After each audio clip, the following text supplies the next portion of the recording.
Hello नमस्कार, जय हिंद साथियों। तो स्वागत है आपका फूड सेफ्टी ऑफिसर के एक नए लेक्चर में।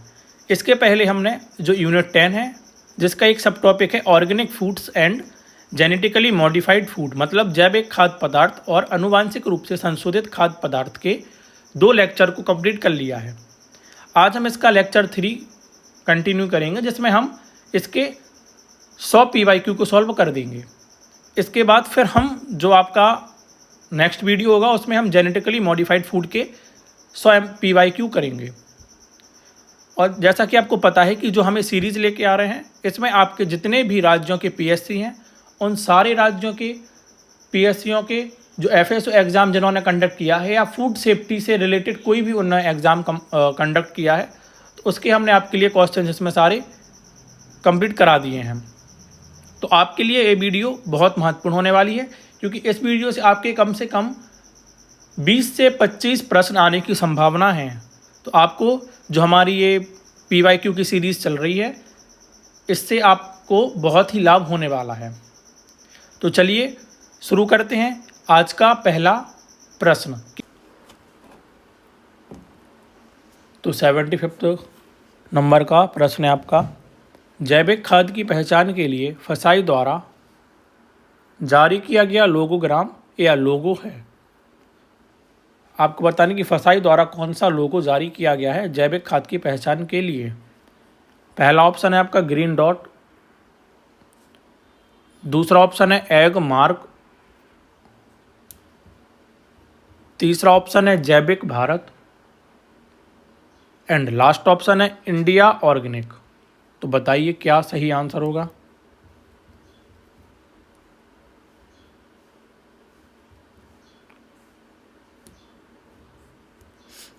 तो ऑप्शन सी जैविक भारत। क्या हो जाएगा? ऑप्शन सी जैविक भारत। इसको कब लॉन्च किया गया जैविक भारत को? तो आपको इसको याद रखना है 2017 में। कब लॉन्च किया गया है? 2017 में इसको लॉन्च किया गया है। अगला प्रश्न है, इंडिया ऑर्गेनिक लोगो किस प्रमाणीकरण प्रणाली से जुड़ा है? पहला ऑप्शन है PGS इंडिया, दूसरा ऑप्शन है जैविक भारत, तीसरा ऑप्शन है आप NPOP एंड लास्ट ऑप्शन है USDA। बताइए इसका सही आंसर क्या होगा। क्या होगा? Option C NPOP। और NPOP का फुल फॉर्म क्या है? National programme for organic production. क्या? National programme for organic production. अगर आपसे पूछ ले कि इसको लॉन्च कब किया गया NPOP की, इसकी स्थापना कब की गई, तो 2001 में। कब की गई है? 2001 में। इतने फैक्ट आपको इसके याद रखने हैं। अगला प्रश्न है, जैविक कृषि में क्रॉप रोटेशन का मुख्य उद्देश्य क्या है? किसमें? जैविक कृषि में क्रॉप रोटेशन का। पहला ऑप्शन है सिंचाई बढ़ाना, दूसरा ऑप्शन है उत्पादन बढ़ाना, तीसरा ऑप्शन है आपका मृदा स्वास्थ्य बनाए रखना एंड लास्ट ऑप्शन है मजदूरी घटाना। तो बताइए क्रॉप रोटेशन का मुख्य उद्देश्य क्या है?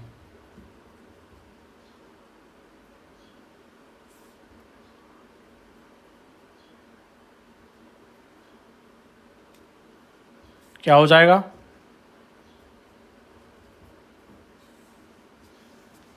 ऑप्शन सी मृदा स्वास्थ्य बनाए रखना। क्या हो जाएगा? मृदा स्वास्थ्य बनाए रखना। जैसे इसका अपन एक एग्जाम्पल देख लो, आपने देखा होगा कि गेहूं, अगर आपने गेहूं को बोया है तो उसके बाद आप एक फलीदार पौधे को बोते हो, बीन्स को आप बोते हो, जिससे क्या होता है कि जो मृदा की उर्वरता रहती है वो बनी रहती है। ऐसे गेहूं के बाद सोयाबीन का हो गया बोना, तो ऐसे इसको बोना और फिर मक्का को बो दिया। पहले गेहूं को बो दिया, पहले किसको बो दिया? गेहूं को। इसके बाद आपने किसको बो दिया? सोयाबीन को। इसके बाद किसको बो दिया आपने? मक्का को। तो इससे क्या है, आपकी जो खेत है वो भी मतलब व्यस्त रहता है, मिट्टी की उर्वरता भी बनी रहती है। ये क्या कहलाता है? Crop rotation. मतलब गेहूं के बाद सोयाबीन, सोयाबीन के बाद आपने मक्का बो दिया। तो ऐसे इसको रोटेट कर करके चीज़ों को बोना ही आपका क्या है? Crop rotation. मौसम के अकॉर्डिंग आप इसमें क्या करते हो? फसल को बोते हो। चलिए अगला देखते हैं। जैविक खाद्य उत्पादों पर जैविक भारत लोगो के साथ किस प्रमाणीकरण चिन्ह का होना आवश्यक है? पहला ऑप्शन है एग मार्क, दूसरा ऑप्शन है पीजीएस ऑर्गेनिक और इंडिया ऑर्गेनिक, तीसरा ऑप्शन है ISI mark and last option है बीआईएस सर्टिफिकेट। तो बताइए क्या सही आंसर होगा?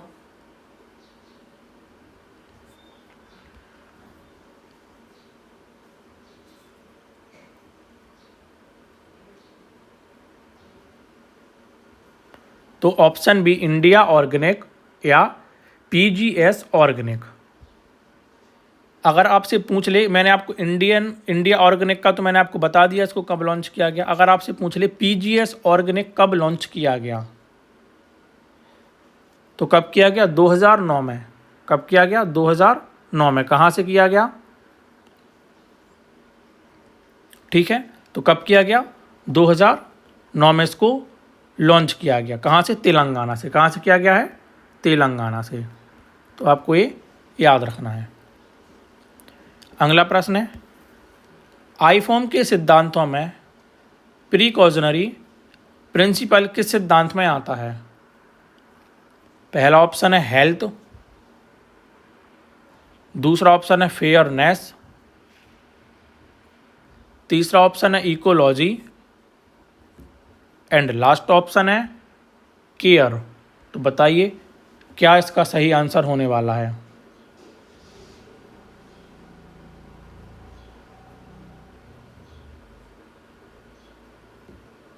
क्या होगा?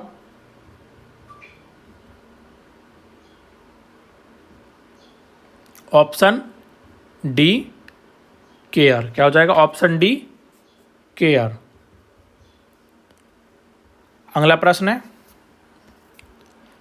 जैविक खाद्य का उत्पादन, प्रसंस्करण, पैकेजिंग, परिवहन और लेबलिंग किसके दिशा निर्देशों के तहत किया जाता है? मतलब अगर आपको जैविक खाद्य का उत्पादन करना है, उसका प्रसंस्करण करना है, या आपको उसकी पैकेजिंग करनी है, उसका परिवहन करना है या लेबलिंग कुछ भी आपको करना है, तो किसकी दिशा निर्देश के अनुसार ही यह सब होगा? पहला ऑप्शन है WHO, दूसरा ऑप्शन है फसाई, तीसरा ऑप्शन है एपेडा एंड लास्ट ऑप्शन है कोडेक्स या एनपॉप। तो बताइए क्या इसका सही आंसर होगा?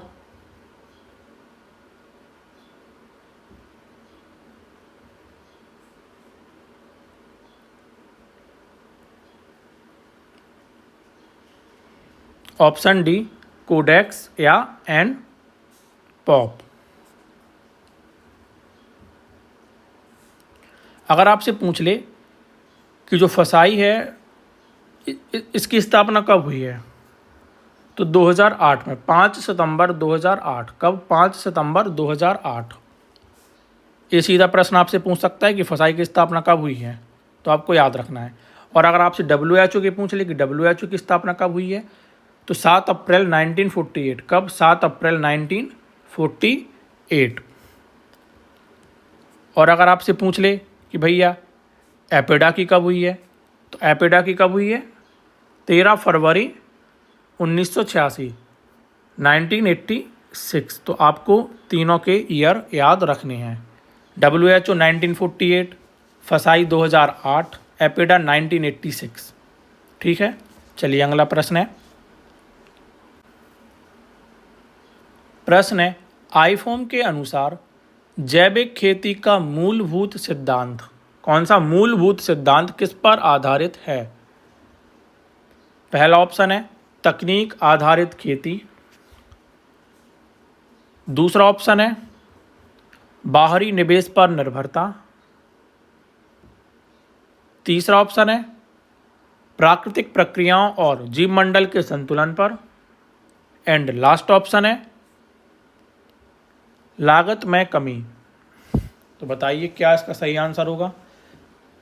जैविक खेती का मूलभूत सिद्धांत पर आधारित है। बताइए आईफॉर्म का कौन सा, आईफॉर्म के अनुसार जैविक खेती का मूलभूत सिद्धांत किस पर आधारित है।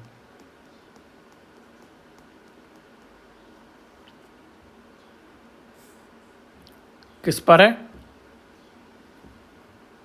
ऑप्शन क्या होगा, सी, प्राकृतिक प्रक्रियाओं और जीवमंडल के संतुलन पर। अगर आपसे पूछ ले कि भैया आई फॉर्म कब एस्टेब्लिश्ड हुआ, तो 1972। कब हुआ है, 1972। चलिए अगला प्रश्न है, एनपॉप को अंतर्राष्ट्रीय स्तर पर किस संगठन द्वारा मान्यता प्राप्त है। पहला ऑप्शन है FAO, दूसरा ऑप्शन है EU मतलब यूरोपियन यूनियन, और USDA मतलब होता है United state department of agriculture. तीसरा ऑप्शन है WHO एंड लास्ट ऑप्शन है UNDP। तो बताइए क्या इसका सही आंसर होगा।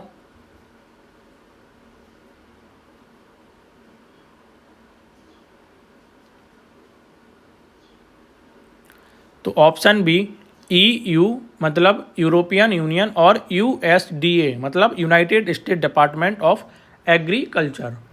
अगर आपसे पूछ ले कि जो USDA है इसकी स्थापना कब की गई, तो 1862।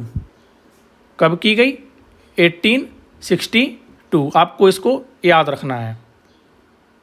और अगर आपसे पूछ ले कि EU की कब की गई, यूरोपियन यूनियन की कब की गई स्थापना, तो 1993 में इसकी स्थापना की गई। और इसका हेडक्वार्टर कहाँ पर है, तो इसका हेडक्वार्टर नीदरलैंड में है। कहाँ पर है, नीदरलैंड में है। तो आपको ये जो मैं एक्स्ट्रा फैक्ट बताते जा रहा हूँ तो आपको इसको भी याद रखना है। अगर आपको जो हमारा PYQ का सीरीज़ चल रहा है इसकी PDF आपको चाहिए तो आप हमारे टेलीग्राम चैनल से ऐड हो सकते हैं, जिसमें आपको ये PDF मिल जाएगी और PDF आपको हिंदी में और इंग्लिश में दोनों में आपको प्रोवाइड करा दी जाएगी। अगर आपको हमारे टेलीग्राम चैनल से ऐड होना है तो उसकी लिंक आपको इसी वीडियो के कमेंट बॉक्स में मिल जाएगी, तो आप उस पर क्लिक करके हमारे चैनल से ऐड हो सकते हैं। अगला प्रश्न है, जैविक उत्पादों के प्रमाणीकरण हेतु भारत में निजी प्रमाणीकरण एजेंसियों को मान्यता कौन देता है। प्रश्न समझ गए होंगे आप कि अगर आपको प्राइवेट सेक्टर की एजेंसियों को मान्यता देनी है, प्रमाणीकरण एजेंसियों को मान्यता देनी है, तो इसके लिए कौन सी संस्था होगी जो मान्यता प्रदान करेगी। पहला ऑप्शन है BIS, दूसरा ऑप्शन है NABL, तीसरा ऑप्शन है एपेडा एंड लास्ट है QCI।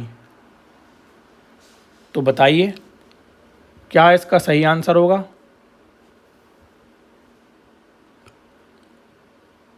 क्या होगा, ऑप्शन सी एपेडा। क्या हो जाएगा, ऑप्शन सी एपेडा। अगर आपसे पूछ ले कि NABL का फुल फॉर्म क्या है, किसका, NABL का फुल फॉर्म, तो इसका फुल फॉर्म है national accreditation board for testing and calibration laboratories. इसका आपको फुल फॉर्म याद रखना है। हालांकि फुल फॉर्म आपसे नहीं पूछेगा, लेकिन फिर भी आपको थोड़े थोड़े पता होने चाहिए। लेकिन आपको इन सब की स्थापना का जो वर्ष है वो ज़रूर याद रखना है। तो इसकी स्थापना हुई थी 1988 में। कब हुई है, 1988 में। जितने भी मैंने आपके लिए जो स्थापना फाउंडेड ईयर बताए हैं, एस्टेब्लिश्ड ईयर बताए हैं, तो उसको आपको याद रखना है। और अगर आपसे पूछ ले कि इसका जो हेडक्वार्टर है NABL का, तो हेडक्वार्टर इसका कहाँ पर है, हरियाणा में है। कहाँ पर है? हरियाणा में आपका इसका हेडक्वार्टर है। इसका न्यू दिल्ली में नहीं है, इसका आपका हरियाणा में है। तो आपका हरियाणा के गुरुग्राम में है इसका। ठीक है, चलिए अगला प्रश्न है, और पूछ लेगा वो NABL का हेडक्वार्टर कहाँ पर है। ऑप्शन में न्यू दिल्ली दे देगा, मुंबई दे देगा, बेंगलुरु दे देगा और हरियाणा दे देगा। तो मोस्टली बच्चे इसको न्यू दिल्ली लगा के आ जाएंगे। तो आपको याद रखना है इसकी स्थापना 1988 में हुई है और इसका हेडक्वार्टर कहाँ पर है? हरियाणा में है। अगला प्रश्न है, PGS इंडिया में प्रमाणीकरण की अवधि कितनी होती है? मतलब आपको यह बताना है कि इसमें जो प्रमाणीकरण की अवधि है वो कितनी होती है। 1 वर्ष, दूसरा ऑप्शन है 2 वर्ष, तीसरा ऑप्शन है 3 वर्ष एंड लास्ट ऑप्शन है 5 वर्ष। तो बताइए कितने वर्षों की अवधि होती है?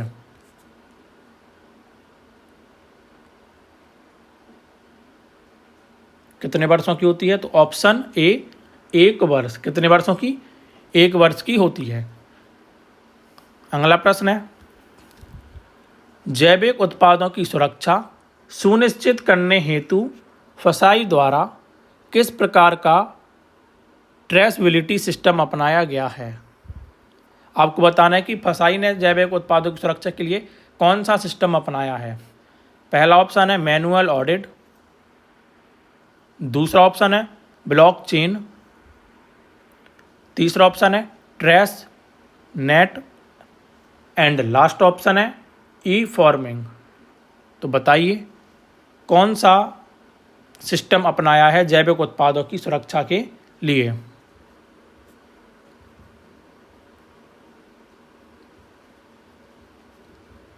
कौन सा होगा?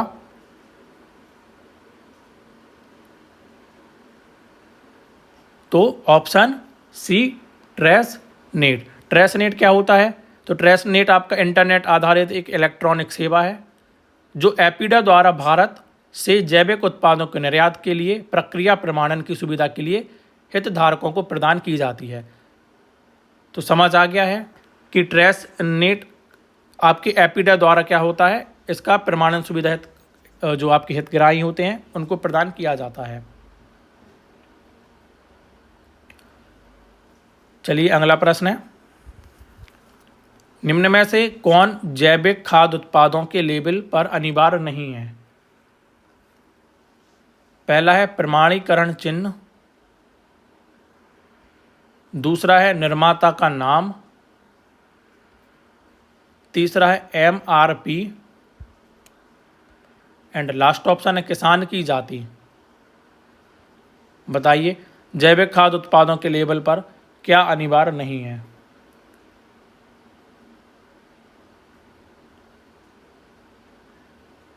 तो ऑप्शन डी किसान की जाति। इसमें किसान की जाति का कोई रोल नहीं होगा।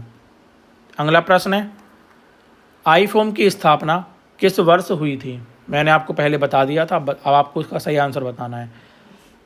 पहला ऑप्शन है आपका 1967, दूसरा ऑप्शन है 1972, तीसरा ऑप्शन है 1985 एंड लास्ट ऑप्शन है 1991। तो बताइए कब स्थापना की गई थी?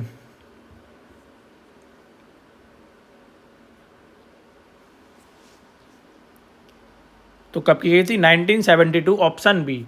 और इसका हेडक्वार्टर कहाँ पर है? अगर आपसे पूछ ले भैया इसका हेडक्वार्टर कहाँ पर है, तो इसका हेडक्वार्टर वॉन जर्मनी में है। कहाँ पर है? वॉन जर्मनी में। कहाँ पर है? वॉन जर्मनी में इसका हेडक्वार्टर है। अगला प्रश्न है, फसाई द्वारा प्रकाशित जैविक खाद्य लेबलिंग गाइडलाइन किस वर्ष लागू की गई? पहला ऑप्शन है 2016, दूसरा ऑप्शन है 2017, तीसरा ऑप्शन है 2018 एंड लास्ट ऑप्शन है 2019। तो बताइए फसाई द्वारा प्रकाशित जैविक खाद्य लेबलिंग गाइडलाइन किस वर्ष लागू की गई?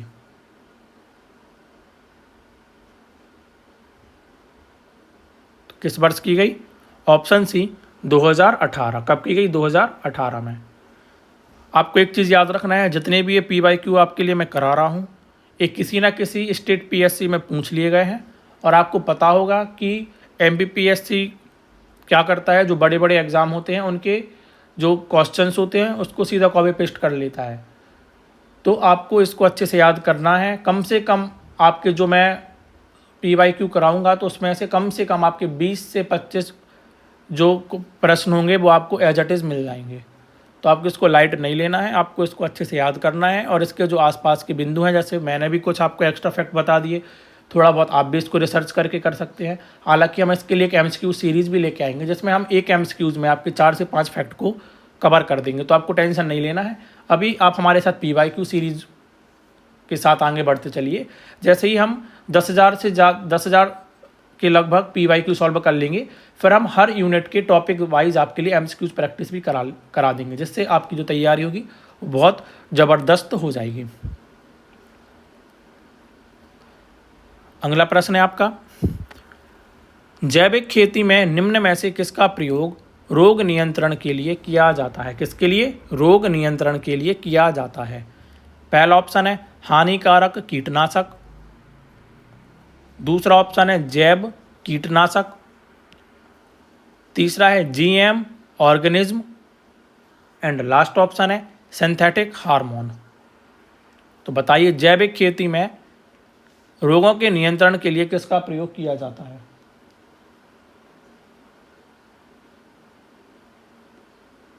किसके लिए? ऑप्शन बी जैव कीटनाशक। क्या? जैव कीटनाशक का प्रयोग किया जाता है। अगला प्रश्न है, इंडिया ऑर्गेनिक लोगो के अंतर्गत प्रमाणित उत्पादों का प्रमाणीकरण कौन करता है? किसके? इंडिया ऑर्गेनिक लोगो के अंतर्गत। पहला ऑप्शन है NABH, दूसरा ऑप्शन है एपेडा, तीसरा ऑप्शन है BIS, एंड लास्ट ऑप्शन है NABL। तो बताइए इसका सही आंसर क्या होगा?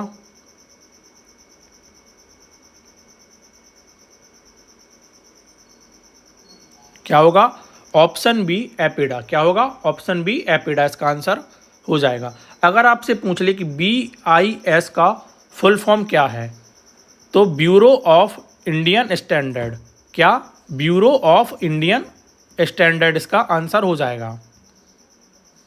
अगर आपसे पूछ ले कि इसको लॉन्च कब किया गया या ये प्रभाव में कब आया, ये भी तो प्रश्न आपको आ सकता है कि भैया ये कब बन गया। तो इसको आपको याद रखना है कि BIS एक एक्ट 2016 में आया था, जिसके तहत इसको 2017 से क्या कर दिया गया? प्रभाव में आ गया ये।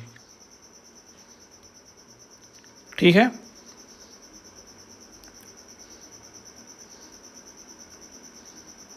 चलिए अगला प्रश्न देखते हैं। ऑर्गेनिक इंटीग्रिटी शब्द किसका घोतक है? कौन सा? Organic integrity. पहला ऑप्शन है रासायनिक अवशेष, दूसरा ऑप्शन है प्रमाणन की पारदर्शिता, तीसरा ऑप्शन है खाद्यान्न की गुणवत्ता, एंड लास्ट ऑप्शन है उपभोक्ता जागरूकता। तो बताइए क्या इसका सही आंसर होगा? क्या होगा? ऑप्शन बी प्रमाणन की पारदर्शिता। अगला प्रश्न है, आईफोम द्वारा परिभाषित 4 सिद्धांतों में कौन सा सिद्धांत खाद्य सुरक्षा और पोषण पर विशेष बल देता है? आपको इसका की पॉइंट पकड़ना है। क्या पूछा उसने? खाद्य सुरक्षा और पोषण पर कौन सा सिद्धांत बल देता है? पहला ऑप्शन है हेल्थ, प्रिंसिपल ऑफ हेल्थ, दूसरा ऑप्शन है इकोलॉजी मतलब प्रिंसिपल ऑफ इकोलॉजी, तीसरा ऑप्शन है फेयरनेस मतलब principle of fairness, and last option है केयर मतलब प्रिंसिपल ऑफ केयर। तो बताइए क्या इसका सही आंसर होगा?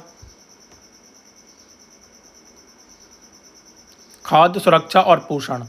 तो आपको बताओ पोषण सही है, अगर आपको पोषण नहीं मिलेगा तो आप क्या हो जाओगे भैया, बीमार हो जाओगे। और खाद्य सुरक्षा आपको अच्छी नहीं मिलेगी, मिलावट का मटेरियल आपको खाने को मिलेगा तो आप क्या होगे, बीमार होगे। बीमारी का संबंध किससे, हेल्थ से है, तो ऑप्शन इसका हेल्थ हो जाएगा। तो आपको ऐसी चीज़ों को रिलेट करके याद करना है। अगर आप चाहते हो कि जो आपके सिद्धांत हैं या कोई और टॉपिक है जिस पर आपको थ्योरी बेस्ड क्लास चाहिए है, तो आप हमको कमेंट बॉक्स में बता सकते हो, तो हम आपके लिए वो क्लास प्रोवाइड करा देंगे। अगला प्रश्न है,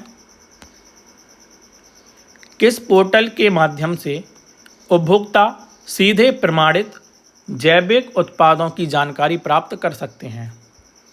मतलब जो कंज्यूमर होगा या जो कस्टमर होगा वो सीधे प्रमाणित जैविक उत्पादों की जानकारी प्राप्त कर सकता है। मतलब ऐसा कौन सा पोर्टल है। पहला ऑप्शन है ई कृषि, दूसरा ऑप्शन है जैविक खेती, तीसरा ऑप्शन है agro India and last option है फसाई कनेक्ट। तो बताइए क्या इसका सही आंसर होगा।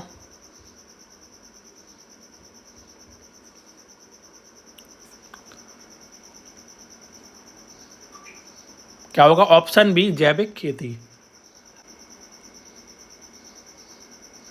अगर आपसे पूछ ले कि जैविक खेती पोर्टल किस वर्ष शुरू किया गया, तो पोर्टल कब शुरू किया गया था, 2018 में।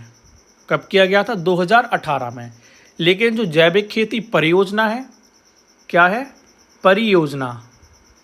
अगर आपसे परियोजना का पूछ ले कि परियोजना कब हुई है चालू, तो 2004 में। कब हुई थी ये, 2004 में। पोर्टल हुआ था 2018 में और परियोजना हुई थी 2004 में। और परियोजना कौन सी पंचवर्षीय योजना भी पूछ सकता है कि किस पंचवर्षीय योजना में हुई है, तो 10वीं पंचवर्षीय योजना में। कौन सी, 10वीं पंचवर्षीय योजना में हुई है। तो आपको ये 3 फैक्ट याद रखने हैं कि जैविक खेती पोर्टल को 2018 में लॉन्च किया गया है, जैविक खेती परियोजना को 2004 में लॉन्च किया गया है, या 10वीं पंचवर्षीय योजना में लॉन्च किया गया है। ठीक है। अगला प्रश्न है, आईफोम का मुख्य उद्देश्य क्या है। किसका, आईफोम का मुख्य उद्देश्य क्या है। पहला ऑप्शन है वैश्विक जैविक खेती को बढ़ावा देना, दूसरा ऑप्शन है रासायनिक उर्वरकों का उपयोग, तीसरा ऑप्शन है जीएमओ फसलों का प्रचार एंड लास्ट ऑप्शन है किसानों की आय दुगनी करना। तो बताइए IFOAM का मुख्य उद्देश्य क्या है।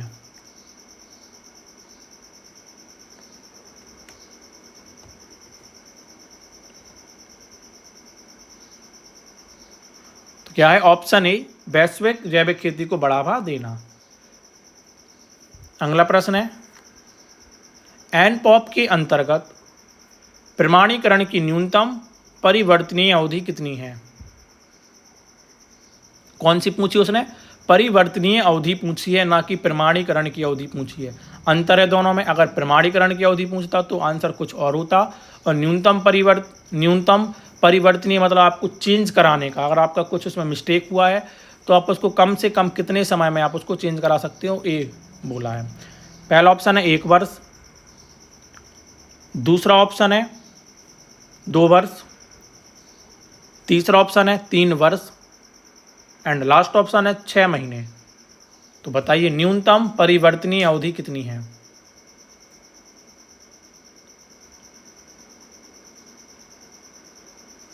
कितनी है, ऑप्शन सी 3 वर्ष। अगला प्रश्न है, भारत सरकार द्वारा शुरू की गई, एक सेकंड, हाँ, भारत सरकार द्वारा शुरू की गई परंपरागत कृषि विकास योजना का मुख्य उद्देश्य क्या है। पहला ऑप्शन है सिंचाई व्यवस्था, दूसरा ऑप्शन है रासायनिक खेती, तीसरा ऑप्शन है जैविक खेती को बढ़ावा देना एंड लास्ट ऑप्शन है बीज वितरण। तो बताइए परंपरागत कृषि विकास योजना का मुख्य उद्देश्य क्या है।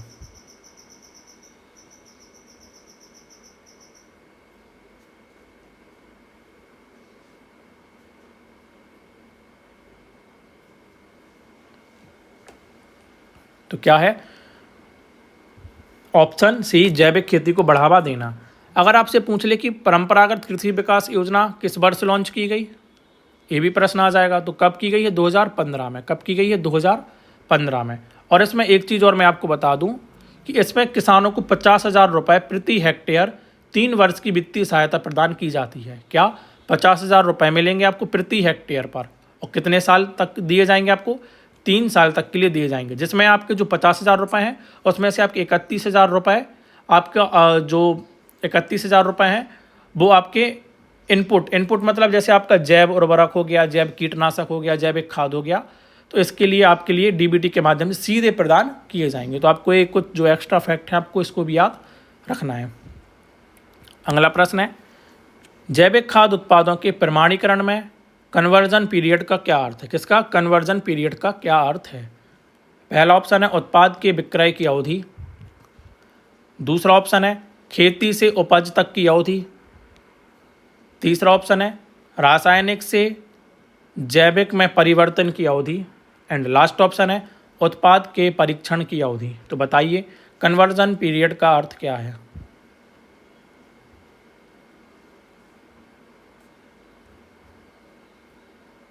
क्या होगा?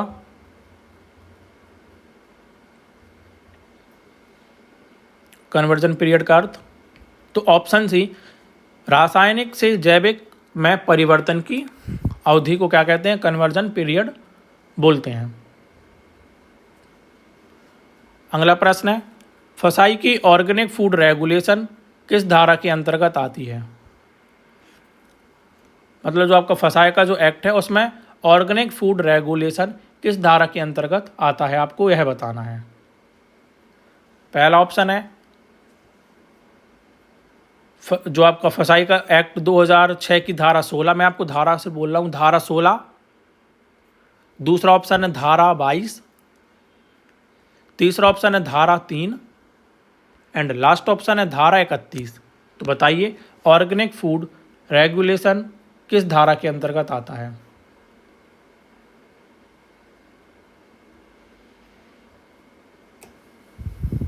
किस धारा के अंतर्गत आएगा? ऑप्शन बी धारा 22। अगला प्रश्न है, ऑर्गेनिक फार्मिंग में पीस्ट मैनेजमेंट हेतु किस प्राकृतिक विधि का प्रयोग या उपयोग किया जाता है? किसके लिए? पीस्ट मैनेजमेंट। किसके लिए? पीस्ट मैनेजमेंट। जो ये टर्म है इसको आपको विशेष तौर पे याद रखना है। पहला ऑप्शन है जीन एडिटिंग। दूसरा ऑप्शन है रेडिएशन। तीसरा ऑप्शन है neem oil and traps and last है केमिकल फॉगिंग। तो बताइए पीस्ट मैनेजमेंट किस प्राकृतिक विधि का उपयोग किया जाता है पीस्ट मैनेजमेंट हेतु?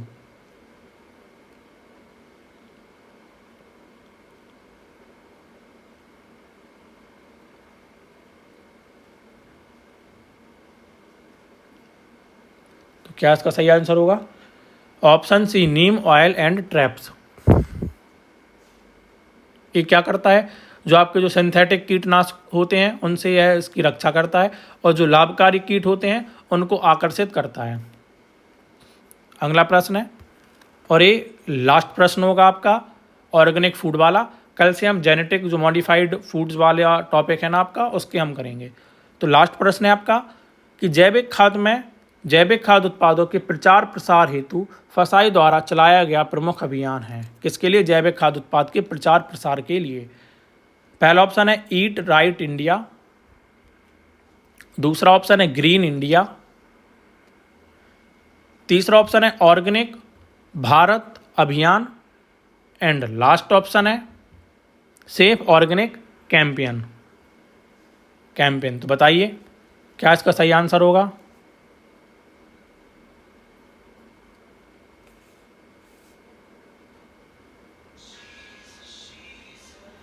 तो option A eat right India. कब लॉन्च किया गया इसको? तो 2018 में। कब किया गया था? 2018 में। इसका आपको जो ईयर है उसको आपको विशेष तौर पर याद रखना है। और अगर आपसे पूछ ले कि जो आपका ग्रीन इंडिया है इसको कब लॉन्च किया गया, ये भी तो पूछ सकता है वो। तो ग्रीन इंडिया को कब किया गया? 2014 में किया गया। कब किया गया है? 2014 में इसको लॉन्च किया गया है। चलिए, तो आज हम इस लेक्चर को समाप्त करते हैं। हमने इसके 3 लेक्चर कंप्लीट कर लिए हैं। कल से एक हम नया लेक्चर शुरू करेंगे। तब तक के लिए जय हिंद, धन्यवाद।